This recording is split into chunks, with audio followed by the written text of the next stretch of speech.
Bismillahirrahmanirrahim. Assalamualaikum warahmatullahi wabarakatuh. Alhamdulillahi rabbil alamin. Wassalatu wassalamu ala nabiyyina Muhammadin wa ala alihi wa sahbihi ajma'in. Amma ba'd. Bapak-bapak, ibu-ibu jamaah Masjid Assalam rahimakumullah. Alhamdulillah, tidak lupa kita senantiasa memuji dan bersyukur kepada Allah Subhanahu wa taala atas nikmat-nikmatnya yang telah diberikan kepada kita,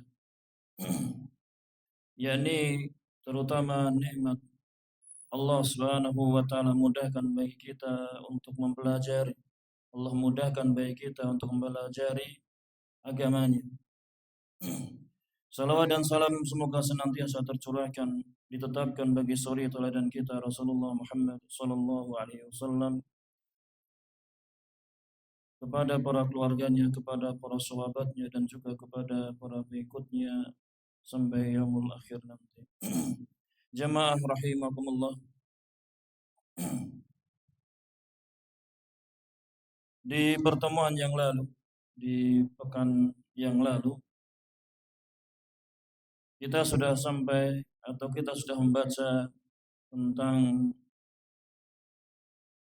takbiratul ihram, tentang takbiratul ihram, takbir di awal salat. Adapun di petang hari ini insyaallah kita di bab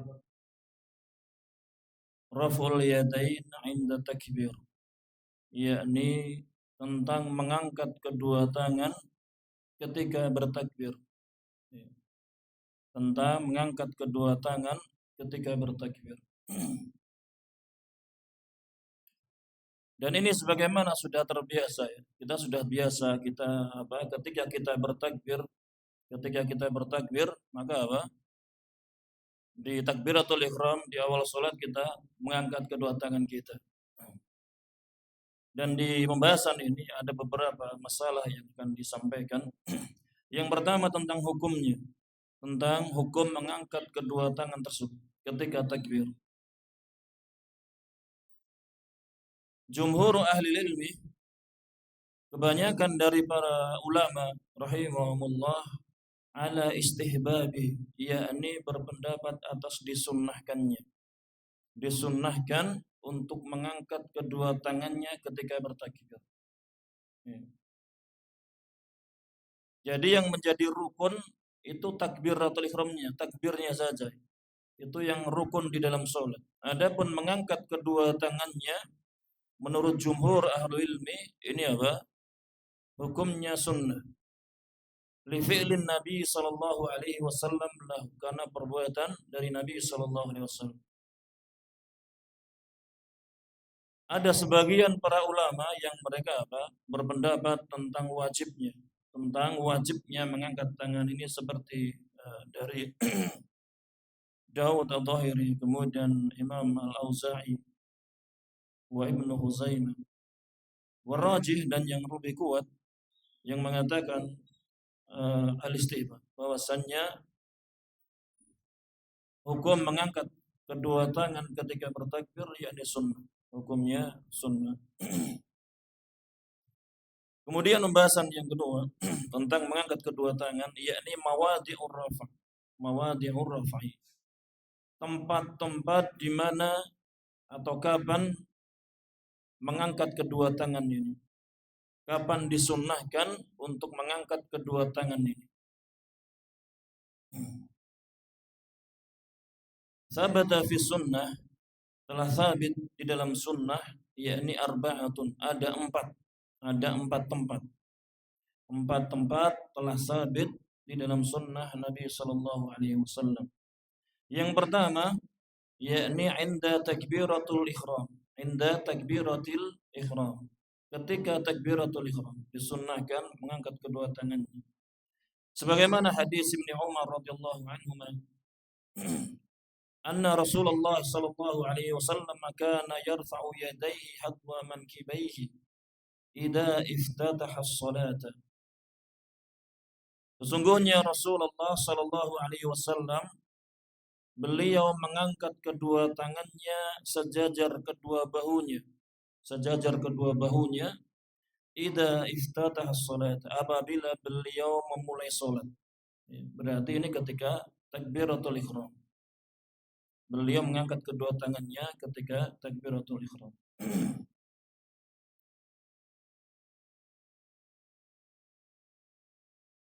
Iya, dan ini disepakati ya, tentang disyariatkannya mengangkat kedua tangan ketika takbiratul ihram, ini perkara yang disepakati sebagaimana telah dikatakan oleh Imam Ibnu Rajab rahimahullah di dalam kitab beliau Fathul Bari. Kemudian tempat yang kedua dan ketiga, yakni inda takbirir ruku'i wa inda raf'i minhu. Yakni ketika takbir untuk ruku'. Takbir untuk ruku'. Ini disunnahkan untuk mengangkat kedua tangannya ketika membaca takbir. Wa inda raf'i minhu, dan ketika bangun dari ruku'. Ketika bangun dari ruku' yang ketiga. Ini apa? Ini juga perkara yang disunnahkan. Dalilnya hadis yang tadi, hadis dari Ibnu Umar radhiyallahu anhu. Kelanjutannya Ibnu Umar mengatakan wa idza kabbara lirruku'i, dan apabila beliau bertakbir untuk ruku', yakni beliau mengangkat kedua tangannya ketika memulai salat dan ketika beliau bertakbir untuk ruku', wa idza rafa'a ra'sahu minar ruku'i rafa'ahu makadzalika ayatan. Dan apabila beliau mengangkat kepalanya dari ruku', maka beliau mengangkat kedua tangannya juga. Ya, mengangkat kedua tangannya seperti itu juga. Ini 3 tempat, yakni ketika takbiratul ihram, yang pertama, yang kedua ketika takbir untuk ruku', kemudian yang ketiga ketika bangkit dari ruku'. Kemudian yang keempat, yakni indal qiyami minat tasyahudil awal. Ketika berdiri dari tasyahud awal. Ketika berdiri dari tasyahud awal.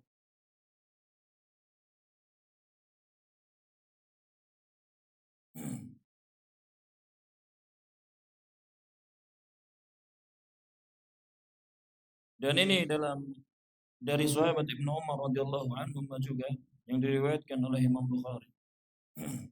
Di akhir hadisnya dikatakan wa idza qama min ar-rak'ataini rafa'a yadayhi. Dan apabila Ibnu Umar ini bangkit atau berdiri dari rakaat yang kedua, rafa'a yadayhi, maka beliau ini mengangkat kedua tangannya. Beliau mengangkat kedua tangannya.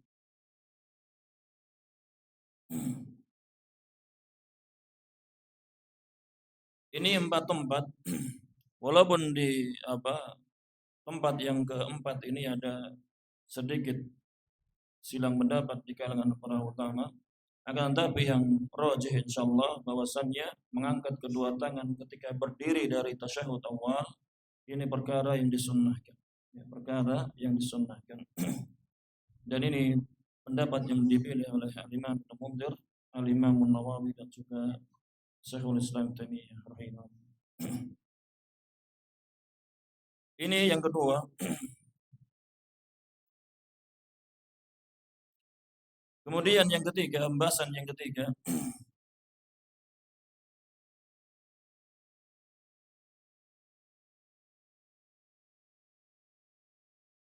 Di sini disebutkan hal yarfa'u yadayhi inda sujudi wa raf'i minhu.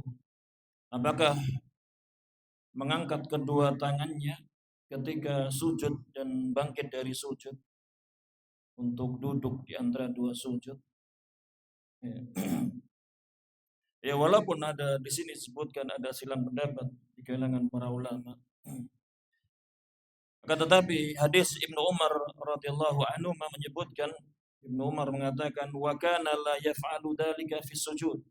Dan Nabi SAW beliau tidaklah melakukan hal itu, mengangkat kedua tangannya fi sujud, di dalam sujud. Di dalam riwayat yang lain Ibnu Umar mengatakan, wa kana la yaf'alu dzalika hina yasjudu wa la hina yarfa'u minas sujudi.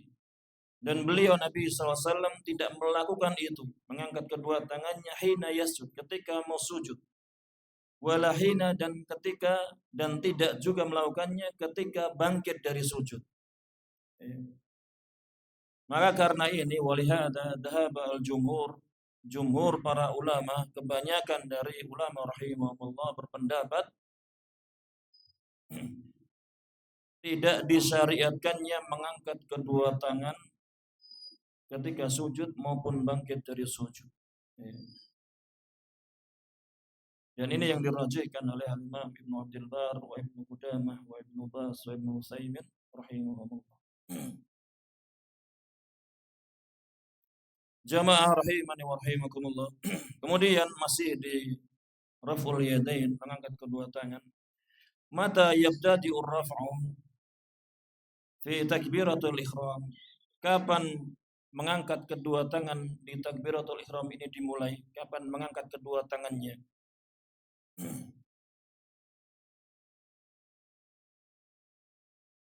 Disebutkan ada tiga cara, sebagaimana dikatakan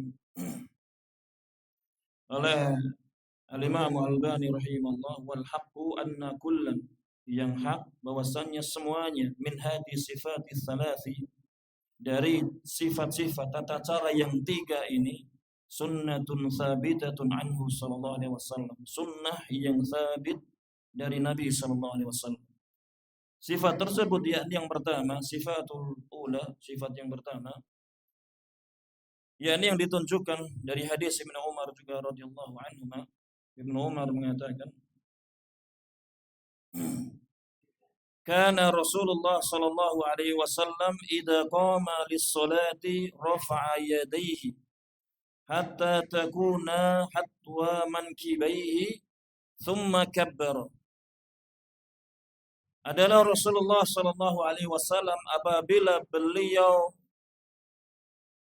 mengerjakan salat, beliau akan menegakkan salat, beliau mengangkat kedua tangannya sampai kedua tangannya itu sejajar dengan kedua bahunya. Tsumma kabbara, kemudian beliau bertakbir. Berarti yang dahulu apa? Tangannya dulu, diangkat tangannya dulu, baru tsumma kabbara, baru Nabi SAW bertakbir. Diangkat dulu, baru Allahu Akbar. Wa qala biha, dan ini pendapat yang berpendapat dengan ini, yakni Ishaq wa Ahmad, wa fi riwayah wa ba'dul Hanafiyah wa wajhun 'inda Syafi'i. Pendapat dari Imam Ishaq, kemudian Ahmad dalam sebuah riwayat, dan sebagian Hanafiyah, dan satu pendapat dari Syafi'i. Kemudian sifat atsaniyah, sifat yang kedua,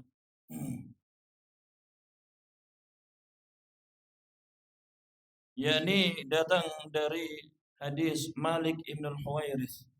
Malik ibn al-Huwairits radhiyallahu anhu.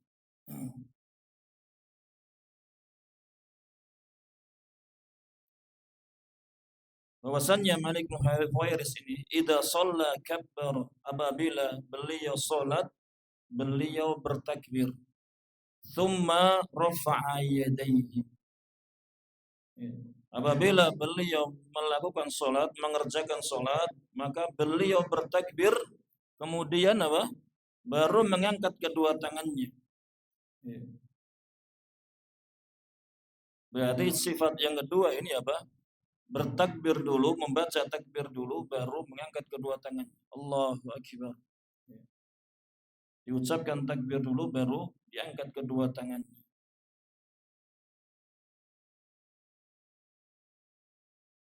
Walaupun apa?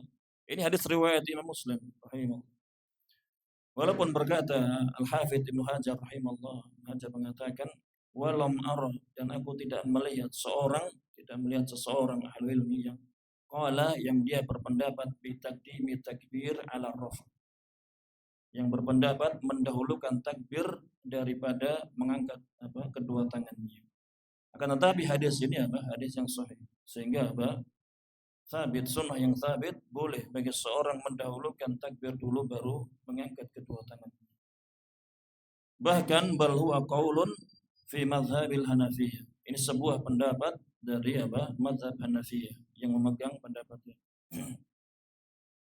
Kemudian sifat yang ketiga, cara yang ketiga, yakni ditunjukkan dari hadis Ibnu Umar radhiyallahu anhum.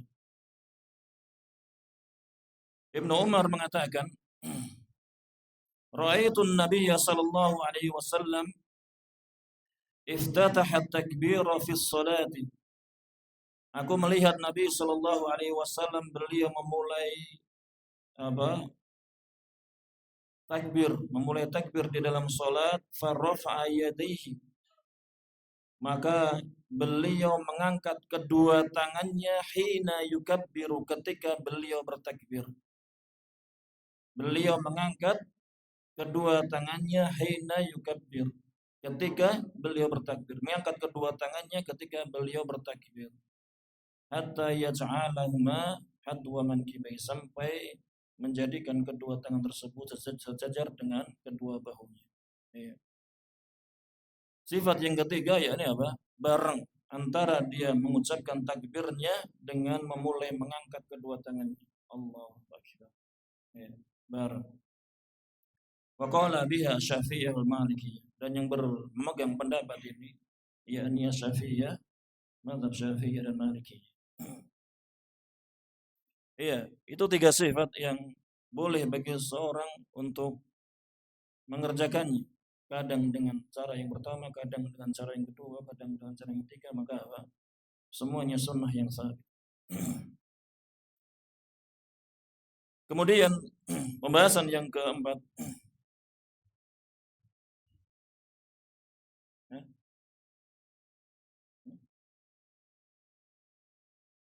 Iya, nanti.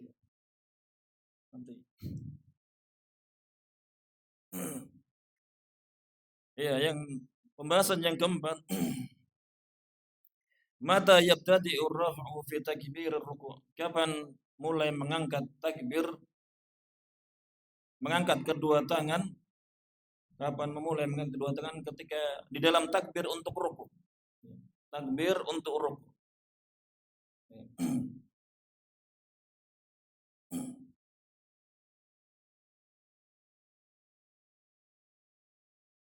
Disebutkan di sini yakni pendapat Al-Imam Al-Albani rahimahullah dalam kitab beliau Aslus Sifah atau Aslus Shalah, Al-Aslu. Yakni 'alal wujuhil mutaqaddimah fi takbiratil iftitah, yakni pada beberapa sifat tadi yang telah berlalu di dalam takbiratul ihram. Tiga sifat itu boleh digunakan. Boleh digunakan. Yang menjadi catatan yakni jangan bacaan takbirnya yang disesuaikan dengan mengangkat kedua tangannya. Karena bacaan takbir ketika mau rukuk itu ketika bergeraknya, ketika dia sudah mulai merobohkan badannya menuju rukuk, itu mulai bertakbir. Jangan takbir ketika masih berdiri. Karena itu bukan tempatnya bertakbir, takbir untuk rukuk. Kalau takbir untuk rukuk, takbir intikal namanya, takbir perpindahan, yakni ketika berpindah. Ketika dia sudah mulai untuk bergerak untuk menuju rukuk, itu dia baru bertakbir. Maka boleh bagi dia mengangkat kedua tangannya sebelumnya. Ya, dia angkat dulu, kemudian baru dia takbirnya ketika bergerak. Atau dia mengangkatnya ketika Ketika bergerak bersamaan dengan takbirnya. Walaupun ada kita jarang didapati. Sudah dalam keadaan miring baru mengangkat kedua tangan. Tapi ini yang menjadi pendapat banyak para ulama, seperti itu. Jadi yang jadi catatan, jangan karena kita terbiasa mengangkat kedua tangannya ketika berdiri, maka takbirnya juga ketika berdiri, karena biar bareng dengan kedua tangannya, bukan. Bukan. Tapi tempat takbir intikal untuk rukuk, yakni ketika badan sudah mulai bergerak untuk menuju rukuk. Ini tempatnya. bukan takbir takbir intikal tersebut bukan bacaan ketika berdiri atau bahkan itu bukan bacaan ketika posisi sudah rukuk, bukan tempatnya. Bukan tempatnya. Dan ini juga sebagaimana pendapat dari Al-Imam Ibnu Qudamah rahimahullah ketika membahas kapan memulai mengangkat kedua tangannya ketika takbir mau rukuk, yakni kafi'li sebagaimana perbuatannya inda takbiratul ihram, ketika takbiratul ihram. Sama. Sama.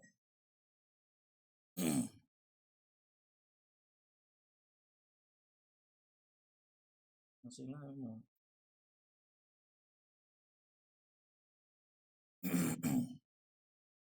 Bentar lagi. Kita persingkat biar rafaliyat ini selesai. Kemudian kapan memulai mengangkat kedua tangan ketika bangkit dari rukuk? Ketika bangkit dari rukuk. Asalnya sama. Sebagaimana rukuk tadi. Akan tetapi ini ada sebuah pendapat berkata Ahmad bin Husain, "Ra'aitu aku melihat Aba Abdillah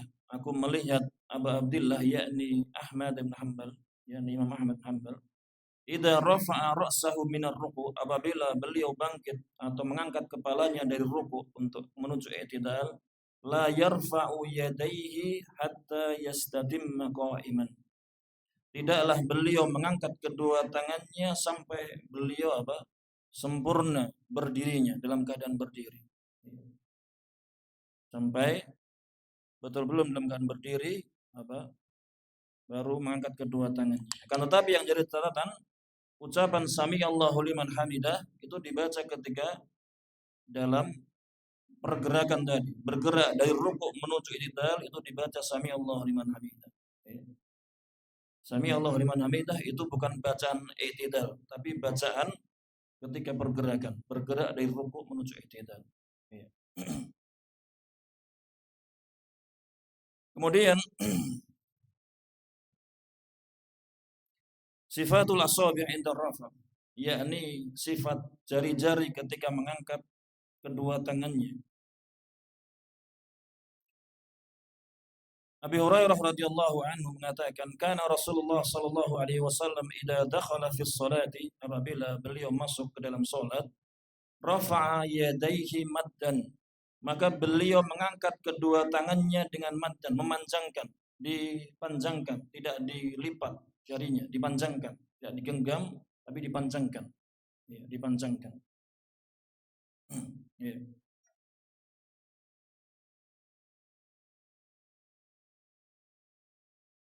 Berkata Imam Al-Albani rahimahullah, wa kana yarfa'uhuma mamdudatan wasabi', yakni mengangkat kedua tangannya dengan dipanjangkan jari-jarinya, la yufarriju bainahuma, tidak direnggangkan jarinya, wala yadummuha, dan tidak dirapatkan,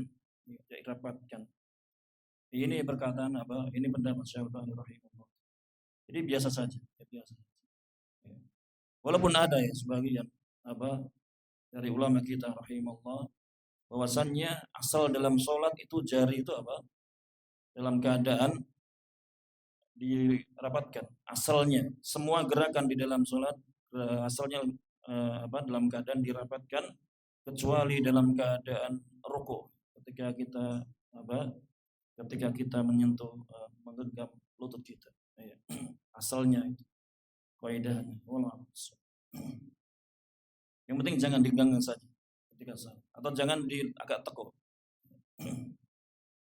Kemudian yang terakhir dari pembahasan kita, hal yastaqbilu bi kaffaihi al-qiblata 'inda rafa, apakah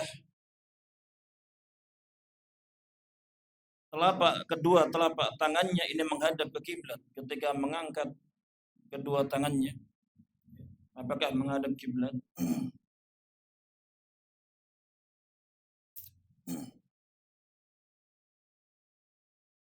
Ini juga dinukilkan dari Imam Al-Albani rahimahullah.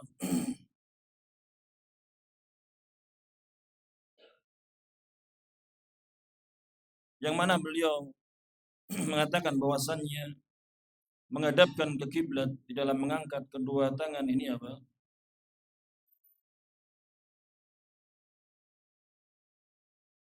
Bahwasanya beliau tidak menjumpai di dalamnya hadis yang berbicara tentang menghadapkan ke kiblat kecuali di dalam takbiratul iftitah, dalam takbiratul ihram. Wa huwa dhaifun, akan tapi hadis yang berbicara tentang itu hadisnya dhaif. Ya, hadisnya dhaif. Beliau menilai hadisnya dhaif. Illa kecuali, ya, ini bukan perkataan saya lagi. Ini dari penulis buku ini. Anna jumhur al-fuqaha, bahwasannya jumhur fuqaha, kebanyakan mayoritas para fuqaha, mereka berpendapat mengatakan an yastaqbila bi batini kafaihil qiblata inda rafa. Agar seseorang itu menghadapkan batinnya, yakni apa? Bagian telapak tangan dalam ini ke arah kiblat ketika mengangkat kedua tangannya. Ya, ini menurut jumhur fuqaha, bahwasannya disunnahkan agar mengarahkan kedua telapak tangannya ini ke arah kiblat. Ya. Dengan sejajar bahunya atau sejajar telinganya. Ya. Tidak perlu disentuhkan juga, ya. Tidak disentuhkan juga. Cuma sejajar saja. Ya.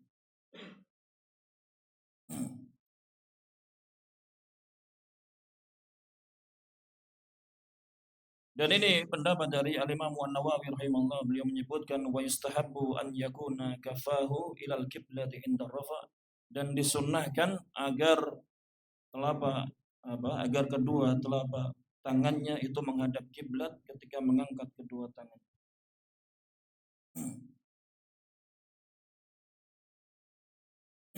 Ini cara mengangkat kedua tangannya. Kemudian yang satu lagi yang terakhir. Yang ini juga mungkin penting. Idza lam yumkinhu raf'ul yadaini ilal mankibain. Apabila seorang tidak mampu untuk mengangkat kedua tangannya sejajar dengan bahunya, kedua bahunya. Kadang ada seorang yang tidak mampu. Maka berkata di sini Al-Imam Qudamah rahimahullah, rafa'ahuma qadra ma yumkinu. Maka dia mengangkat kedua tangannya sesuai kadar dia, kemampuan dia, yang memungkinkan bagi dia mengangkatnya. Wa in amkanahu raf'u ihdahuma dunal ukhra rafa'aha. Dan jika dia cuma bisa mengangkat salah satunya saja, yang satunya tidak mampu, cuma sampai separuh saja misalnya, maka angkat satu itu saja, yang satunya semampunya. Jangan mengikuti yang tidak mampu, karena tidak mampu segini, bukan. Tapi yang satu ini, yang mampu ini angkatlah sampai bahunya, sampai telinganya, walaupun yang satunya tidak mampu. Wallahu a'lam. Mungkin ini saja tentang raful yadain. Sudah hampir ada satu pertanyaan yang masuk.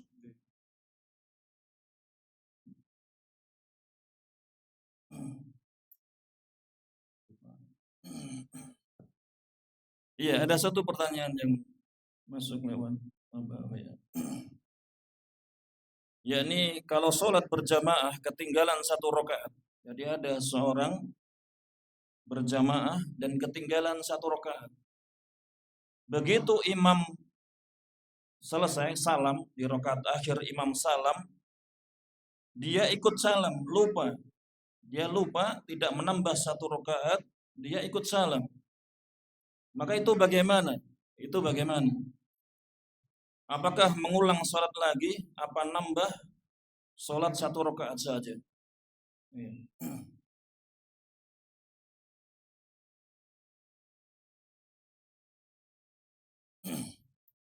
Jawabannya apa? Jika dia lupa mengikuti salamnya imam, padahal dia masih tertinggal, dia kurang satu rakaat, maka apa? Dia menambah. Iya, dia cukup bagi dia menambah satu rakaat saja. Dia mulai lagi takbiratul ihram untuk sholat satu rakaat. Kemudian apa? Kemudian di akhir sholatnya dia sujud sahwi. Iya, dia sujud sahwi. Ya, dia sholat satu rakaat menambah satu rakaat, kemudian dia salam, kemudian dia sujud sahwi, kemudian dia salam lagi.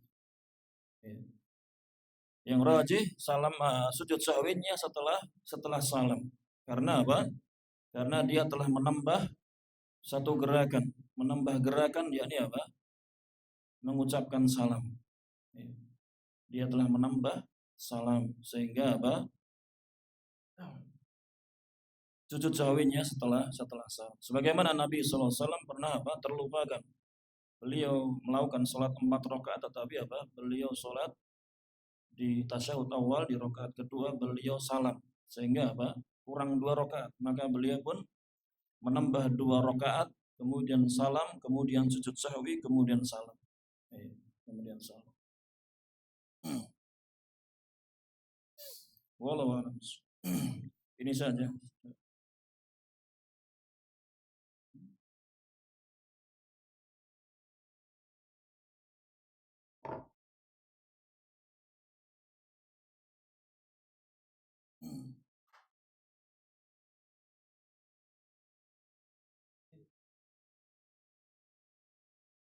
Sujud sahwi 2 kali.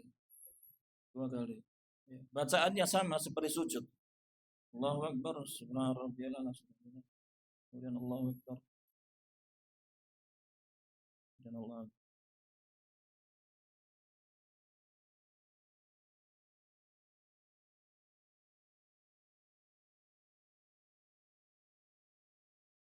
Ya, semampunya saja, semampunya. Yang penting yang normal ini yang dia apa? Disempurnakan gerakannya. Ya, disempurnakan gerakannya. Ya. Allah.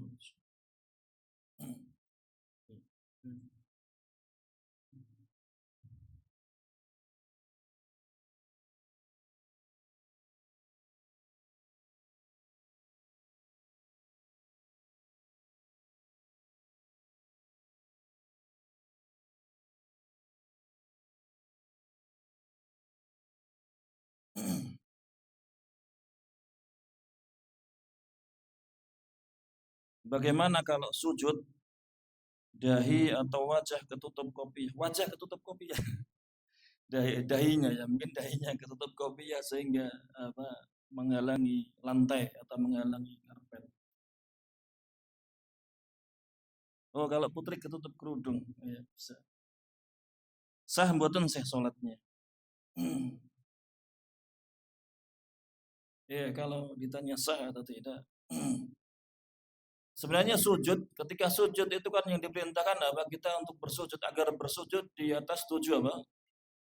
7 tulang, 7 tulang. Ya, 7 tulang. Yang pertama apa? Dahi dan hidung.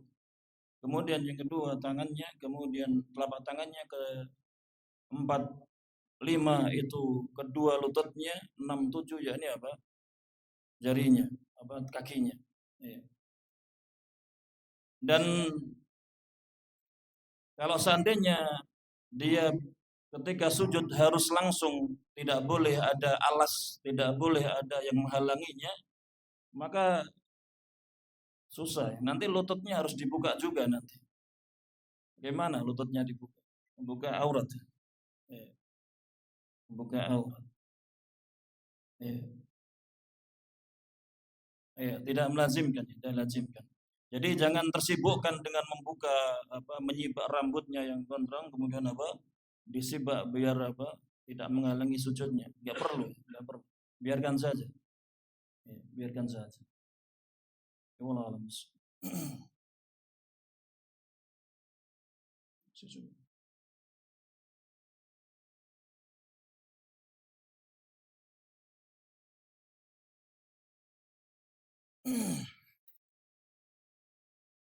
Apa yang dimaksud dengan imam meluruskan dan merapatkan shaf? Apa harus tumit dengan tumit rapat dan pundak dengan pundak rapat?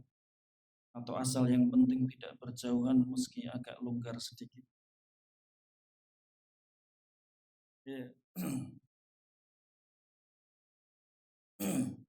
Meluruskan shaf ya agar seseorang atau makmum itu jangan ke depan, jangan ke belakang, lurus. Luruskan shaf. Jangan ke depan, jangan terlalu ke belakang. Ya.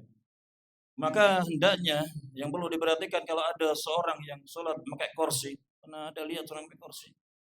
Di sini nggak ada ini. Alhamdulillah nggak ada. Kalau pakai kursi, ketika dia mampu berdiri, jangan dia apa? Dia berdiri di tengah-tengah, di depan soft gitu. Kursinya, biar kursinya itu sejajar dengan softnya, dia berdirinya di tengah. Kalau dia mampu berdiri, maka tetap satu soft, satu barisan. Walaupun nanti kursinya apa? Agak ke belakang, memakan soft di belakangnya. Maka hendaknya kalahkan apa? Kursinya saja, biar ke belakang. Tapi dia bisa berdiri satu soft. Dan meluruskan soft ini wajib. Wajib bagi jamaah, bagi makmum. Wajib, yang hendaknya dikerjakan. Ya, insya Allah kita lanjutkan besok. Wallahu a'lam bishawab. Mungkin ada salah kata, selamat saya minta maaf yang sebesar-besarnya. Saya akhiri wassalamualaikum warahmatullahi wabarakatuh. Jazakumullahu khairan. Wassalamualaikum warahmatullahi wabarakatuh.